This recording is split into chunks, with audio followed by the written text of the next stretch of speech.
வேலூர் மாவட்டம் காட்பாடியை அடுத்த பள்ளிக்குப்பம் ஈசன் ஓடை பகுதியைச் சேர்ந்தவர் ராமசாமி. இவர் தனது வீட்டில் ஆடுகள் வளர்த்து வருகிறார். கடந்த 29ஆம் தேதி இரவு வழக்கம் போல் ஆடுகளை தனது கொட்டகையில் கட்டிவிட்டு உறங்க சென்றுள்ளார்.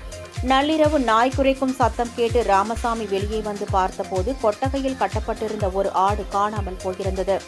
உடனடியாக அக்கம் பக்கத்தினர் உதவியுடன் தேடத் தொடங்கிய போது பரதராமி சந்தை அருகே டோக்கன் போடும் பகுதியில் நிறுத்தப்பட்டிருந்த காரில் காணாமல் போன தனது ஆடு கயிற்றால் கட்டப்பட்டிருப்பதை கண்டுபிடித்த ராமசாமி இதுகுறித்து விசாரித்த போது பழைய காட்பாடியைச் சேர்ந்த கோபி மற்றும் சுரேஷ் ஆகிய இருவரும் ஆட்டை திருடியது தெரியவந்தது. இது தொடர்பாக ராமசாமி அளித்த புகாரின் அடிப்படையில் காட்பாடி காவல் நிலைய போலீசார் வழக்கு பதிவு செய்து சுமார் 10,000 ரூபாய் மதிப்புள்ள ஆடு மற்றும் கடத்தலுக்கு பயன்படுத்தப்பட்ட கார் ஆகியவற்றை கைப்பற்றினர். மேலும் கோபி மற்றும் சுரேஷ் ஆகிய இருவரையும் கைது செய்து வேலூர் மத்திய சிறையில் அடைத்தனர்.